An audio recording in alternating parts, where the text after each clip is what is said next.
This is the CBS Evening News. Dan Rather reporting. Good evening.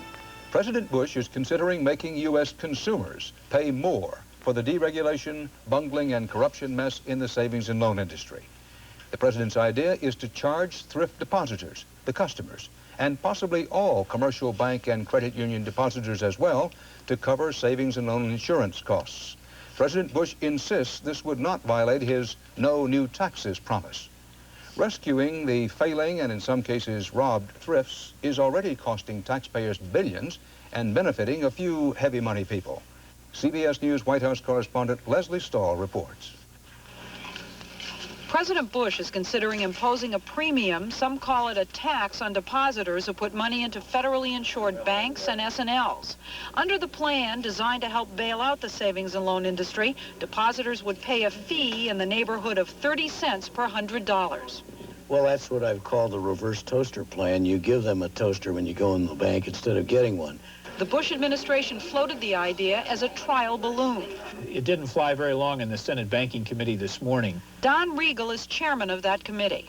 Well, I think any idea of taxing people in the future who have deposits and savings and loans to pay for a problem that's in the past, even if it's a big $100 billion problem, I don't think that kind of an idea is going to be acceptable.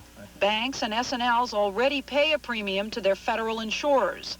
The new plan would, for the first time, force consumers to pay for insurance to the tune of roughly $9 billion a year. And I think the people that made the mess should be the ones that clean it up, not the hard-working American taxpayers like us. I don't see why depositors should be penalized for using the banking system. I could put my money someplace else. I don't have to save it in the bank. Indeed, the banking industry complains that the new tax would encourage consumers to shift their money to money market funds. That simply cannot work, and it will not work. It will simply destroy the competitive position of our nation's depository institutions. On top of all that, President Bush had to argue that this wouldn't break his no new taxes pledge. But others, using the administration's own tax test, drew a different conclusion. If it squawks like a duck and walks like a duck, it's a duck. So is it a duck? Well, I think you can argue about it either way. I mean, it certainly is a government-extracted fee, let's put it that way. Premium, tax, or trial balloon. Call it whatever you want. It went over like a lead balloon. But the White House says it still may be included in its formal S&L bailout package due next month. Leslie Stahl, CBS News, the White House. Former Senate Armed Services Committee Chairman John Tower of Texas was back before his old committee today, this time as Defense Secretary-designate. Tower's confirmation hearings again brought up questions about his personal and professional life. Charges leaked weeks ago by people, some of them right inside the Bush transition team, who opposed the Tower nomination.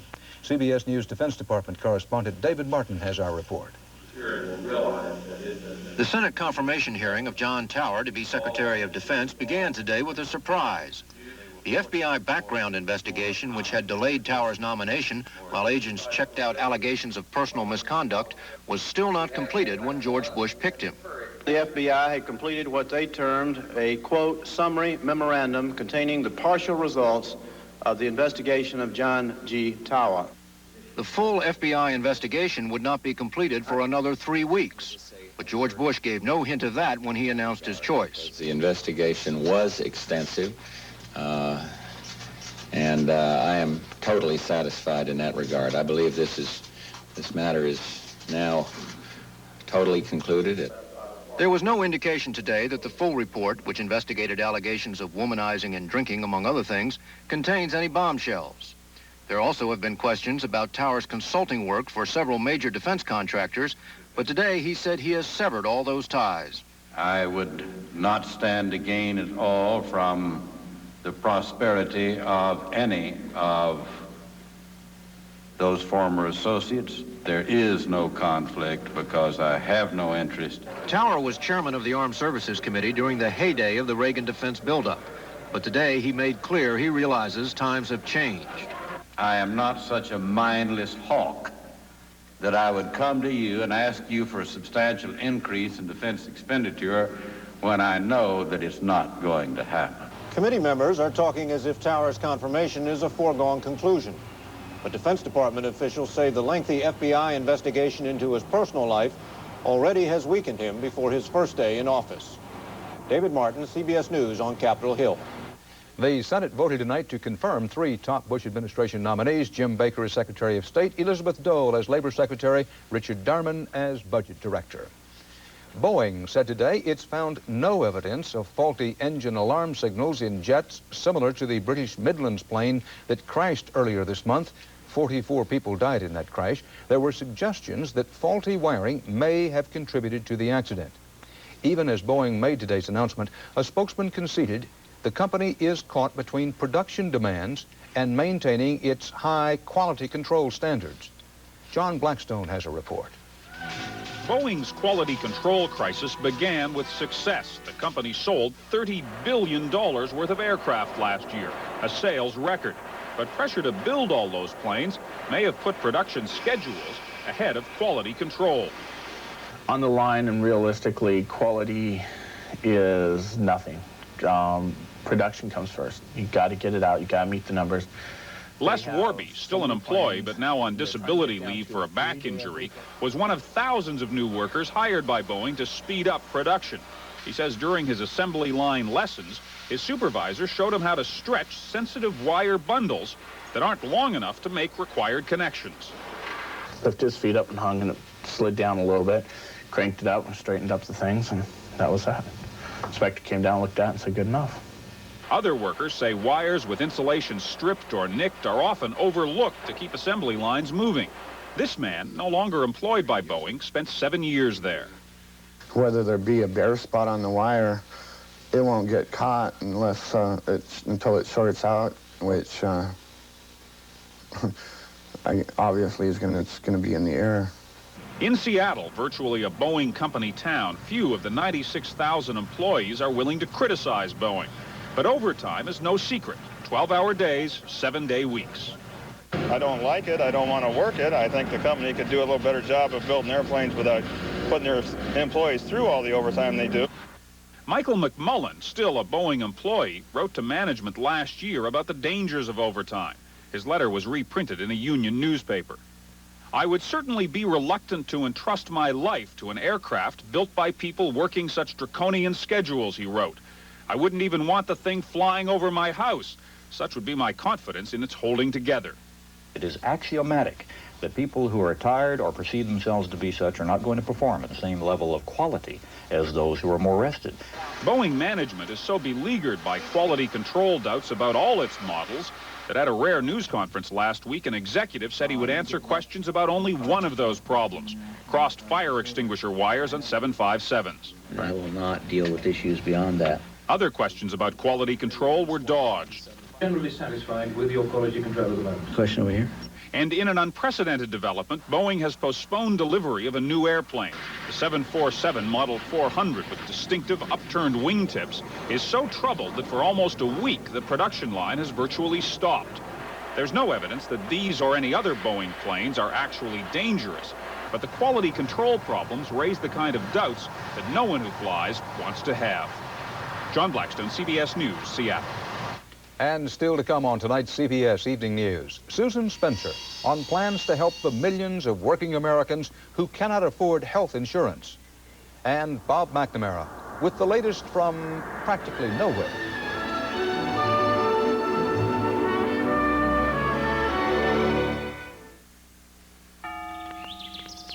It's final troop withdrawal from Afghanistan, and it may even be completed before the deadline of February 15th. The Soviets are going ahead despite the fact that rebels have rejected a ceasefire and are tightening their economic blockade around the Afghan capital. From Moscow, Barry Peterson reports on the final days of the Soviet retreat. In just weeks, the last Soviet soldiers may wave goodbye to Afghanistan, and already in the capital there is an air of desperation. Gasoline and food supplies are running out despite Soviet airlifts to feed the city. The Mujahideen guerrillas have stepped up attacks on supply convoys. Many here fear chaos once the Soviets leave.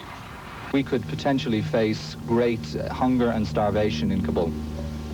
I would say almost certainly. Despite the worsening situation, the Soviets show every sign they will withdraw on schedule.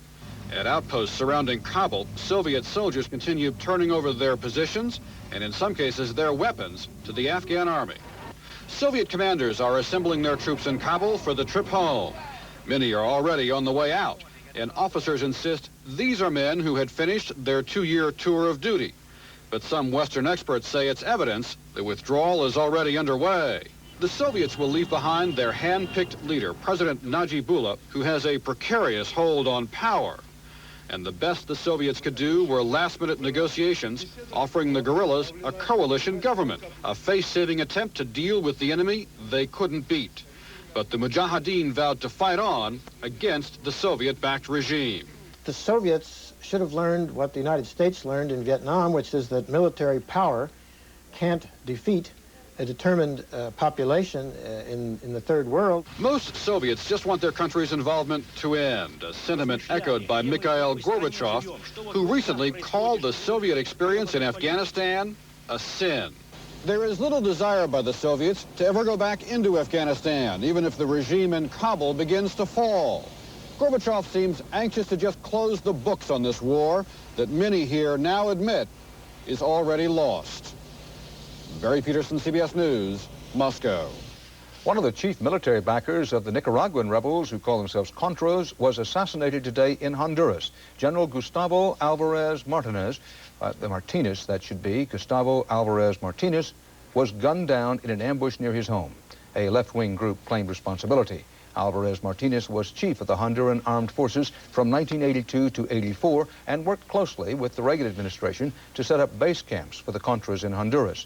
Human rights advocates charge he was responsible for the disappearance of more than 100 political opponents.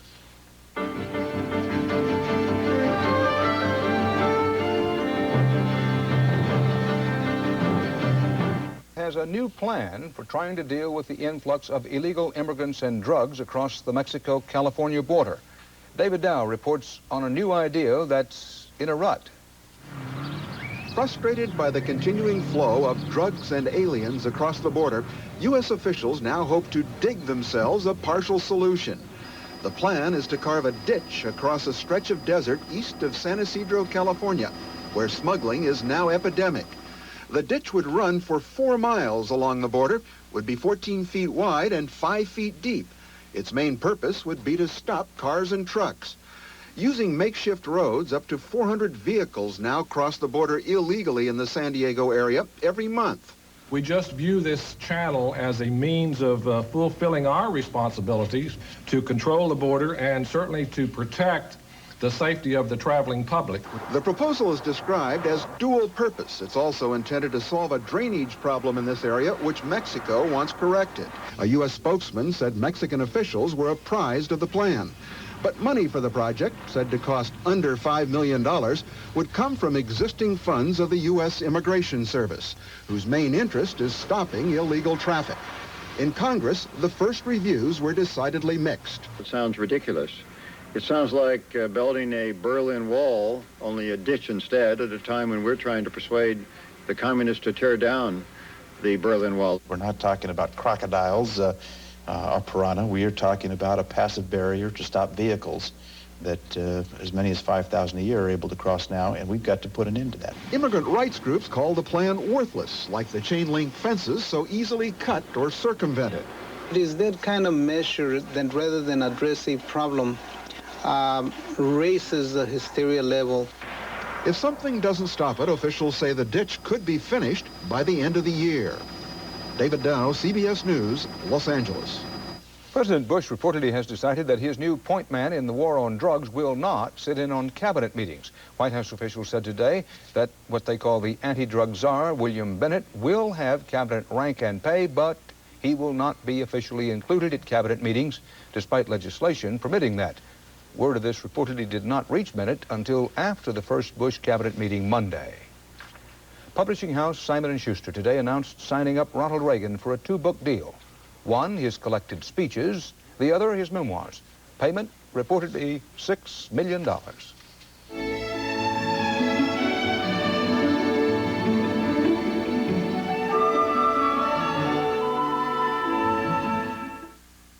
Over ideology and direction of the Democratic Party. Washington, D.C. Attorney Ronald Brown says he now has the votes to be the new Democratic Party chairman. Brown ran Jesse Jackson's operation at the Democratic Nominating Convention. He's a one-time Ted Kennedy backer, but he emphasizes he's worked for a lot of Democrats over a large period of time. The actual vote for party chairman comes next month, but Brown's main remaining rival in the four-candidate race, Michigan Party Chairman Rick Weiner, today withdrew and endorsed Brown. It's like a lingering national ailment. Paying the high costs of medical care these days can mean disaster for millions of working Americans who are not covered by medical insurance. Now, state governments and private insurers are working on ways to try to solve that dilemma. CBS News medical correspondent Susan Spencer looks at the as-yet untested plans. Carpenter Larry Talumbo says he worries about on-the-job accidents every single day. But as an independent contractor, he simply can't afford the $230 a month he'd have to pay for health insurance. If I have a major crisis, major medical, I'll lose it all. 37 million Americans live with that same fear. 2/3 of the uninsured work, but either their jobs don't provide insurance, many in the service industry don't, or it just costs too much. They wanted something like $62 every 2 weeks, and I only bring home maybe $120 a week, and I wouldn't be able to pay my rent or buy food. But by excluding so many, its critics say, the current system has become the most inefficient imaginable. We are saying to people, we won't take care of you until you're really sick. Then go up to the emergency room, take advantage of the healthcare system in the most expensive way possible. End result, hospitals have enormous unpaid bills, and costs keep going up for everyone. With that in mind, 15 hospitals around Rochester, New York have joined with Blue Cross in an experiment called Value Med. The insurance company subsidizes administrative costs, the hospitals accept lower fees, and families with incomes under $20,000 can buy a basic policy for about $70 a month. It's an affordable premium. I know what I'm going to be covered for. Backers see this as an eventual model for the nation, but some states are acting now. Massachusetts and Hawaii already require small businesses to provide insurance, and half a dozen or so other states are testing different approaches. Among them is Washington, whose ambitious program could cover up to 30,000 people. Washington's pilot program is simple. The state will foot the bill for low-income people to enroll in a basic health maintenance plan. Part-time conductor Bill Yates has no qualms about state-subsidized insurance. He and his wife Kathy are just so happy to finally have insurance, especially for only $50 a month. That's what I think is good about it, too, so that we won't have to worry about, well, should we wait another day to take this child to the doctor until the fever goes up, or should we go ahead and, have it checked out right away? These new plans are overwhelmed with inquiries, but they are limited experiments. No one knows how many low-income people will sign up, if they'll keep paying, even reduced premiums, or if the plans really will save money. But as the debate continues on national health insurance, Capitol Hill is watching. Washington's plan kicks in next month, the Blue Cross plan in March. Until then, Bill Yates and Larry Talumbo's have one goal: stay very, very healthy. Susan Spencer, CBS News, Rochester, New York. Court papers in New York today confirm that Wall Street giant Drexel Burnham Lambert will fire its embattled junk bond chief, Michael R. Milken. Cutting him loose is part of the record $600 million plea bargain deal the company worked out for itself in the nation's largest securities fraud case.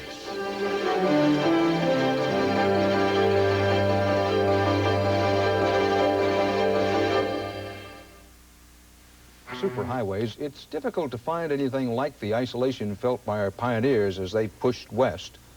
Difficult. But as Bob McNamara reports, not impossible. It stretches across Nevada's central high country for almost 300 miles. And dropping into desert valleys of pinyon and sagebrush, it climbs the summits of half a dozen mountain passes, then reopens to a ribbon of asphalt 20 and 30 more miles across a valley floor. It is U.S. Highway 50, the loneliest American road. You know, you can't pick up radio stations out here sometimes, but this scenery is just spectacular. Yeah. I mean, you just can't, and there's no people, the air is clear, you can see for 50 miles. No, it's not lonely to me. It was about 3 years ago that Life magazine and AAA tagged Highway 50 as America's loneliest road. Totally empty and nothing of interest, they said. Dead wrong, say those born to this old road. You live in town and everybody tells you how to live. You know, you don't have to answer to anybody. And it has to be it really does have to be the last frontier. I mean, no place else can you do that. No place do you have any freedom. But out here where going for the groceries can be an all-day round trip, and a call for help for an overheated engine is often a call to prayer, the little towns straddling Highway 50 have turned traveling the loneliest road into a campaign that tourists can certify they have survived. Well, what it comes down to is brings out the pioneer spirit, and anybody with a can of pork and beans and a sleeping bag in their trunk is going to make a run at it. Right on. And you can see the difference in the traffic, you know, since that campaign, too. It still isn't the liveliest, but Highway 50 is not really the loneliest either. While we found a road crew clearing snow along one stretch, a B-52 practiced bombing runs over another. And somewhere in between, the Harlem Globetrotters were racing from Salt Lake City to a two-night stand in Reno. But here the tourist traps are still Mother Nature's, not man's. The sand dune, 2 miles long, and a 600-foot run in bare feet top to bottom. Here, too, paralleling an old wagon train trail across a salt flat, the grave of 3 little girls, the LeBeau sisters, who died of diphtheria in 1865. Nickels and quarters today's travelers have left, trusting someone will tend the marker. After 287 miles of no billboards, neon, or traffic jams, Ely, Nevada is almost a sore sight for fresh eyes. But if there is such a thing as a middle of nowhere anymore, this is in the neighborhood. Bob McNamara, CBS News, near Eureka, Nevada. Well, 287 miles of no billboards, neon, or traffic jams. Sounds good to me. That's tonight's CBS Evening News. Dan Rather. See you tomorrow. Good night.